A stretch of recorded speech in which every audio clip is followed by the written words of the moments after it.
안녕하세요. 헬로우 트래블 TV입니다. 미얀마의 대표적인 유명 관광지인 일레 호수를 소개합니다. 일레 호수는 양곤에서 705km 떨어진 해발 875m 고지대에 위치한 산정호수로 연중시원해서 피서지로도 인기가 많아요. 호수의 넓이가 11km, 길이가 22km로 무척 크죠. 우기철 비가 내리면 호수의 크기가 30% 이상 더 넓어져서 남북으로 길이가 30km 가까이 되기도 하죠. 일레호수 지역 입장권이 15,000짜스로 우리 돈 12,000원 정도 됩니다. 외국인은 누구나가 내야 하죠.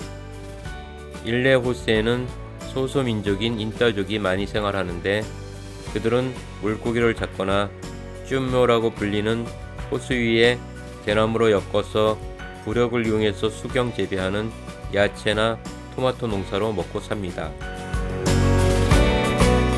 인따족 어부의 노 젓는 모습이 매우 특이하죠. 배 위에서 한 발로 노를 젓는 이유는 일레 호수가 너무 광활해서 앉아서 노를 저으면 방향을 잃어버려 목적지로 갈 수가 없다고 하네요. 그래서 서서 한 발로 노를 젓는다고 합니다.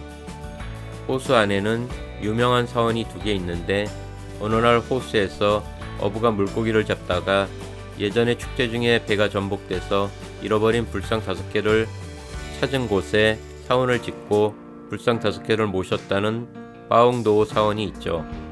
현지 불자들이 많이 방문하는 유명 사원으로 되찾은 불상 5개는 하도 많은 불자들이 금박을 입혀 울퉁불퉁해서 불상인지 눈사람인지 분간이 잘 되지 않아요. 또 다른 유명 사원으로는 목조 건물에 불상이 아름다운 예전에 고양이가 점핑 묘괴를 부리던 일명 점핑객 수도원인 응아페 짜옹이 있어요. 마침 방문한 날 이곳 수도원에서 큰 행사가 있어서 많은 현지인들과 스님들이 모이셨네요. 법문을 듣고 식사 공양을 한 후에 각자 보트를 타고 헤어집니다.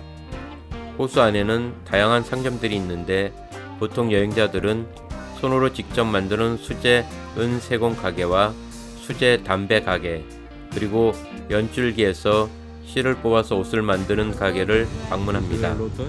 수제로 만드는 담배는 흡사 시가 같은 모양으로 담배 애호가들이 선물용으로 많이 사갑니다.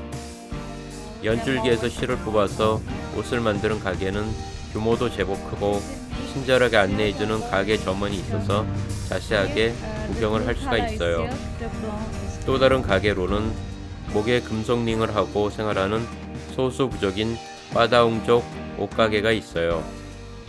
태국 북부 미얀마 접경지대와 일레호수 주변에 거주하는 빠다웅족은 목이 길어야 미인이라고 해서 목에 금속링을 한다는 설과 옛날 선조들이 밀림 산악지대에 살아서 호랑이 같은 맹수에게 잡혀먹지 않으려고 했다는 설, 부족 전쟁 때 잡혀가지 않기 위해서 했다는 설 등 여러 설들이 있지만 오늘날에는 소수 몇 명만 관광객을 위해서 하는 듯합니다.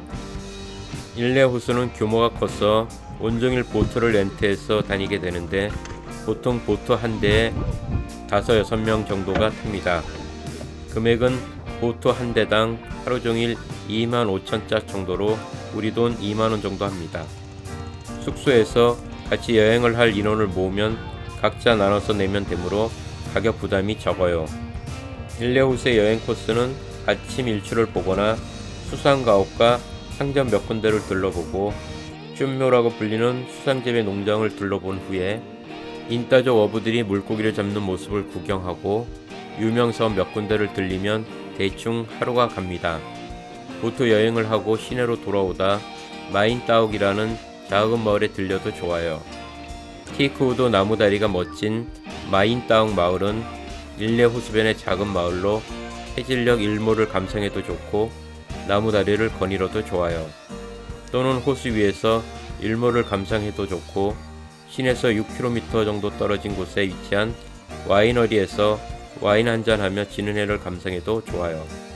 일레 호수 주변 볼거리로는 호수 건너편에 까웅다잉 온천이 있으며 시내 입구 진입 전에 목주로 지은 멋진 사원인 최양비 수도원이 있고 레드 마운틴 와이너리가 있어요. 주변 50km 거리에는 핀다야 동굴 사원과 겨울철 들판이 아름다운 아웅반 껄로가 있어요. 휴식과 힐링의 여행지인 길레 호수는 3박 4일 정도 여유있게 머물면서 주변을 여행하면 좋아요.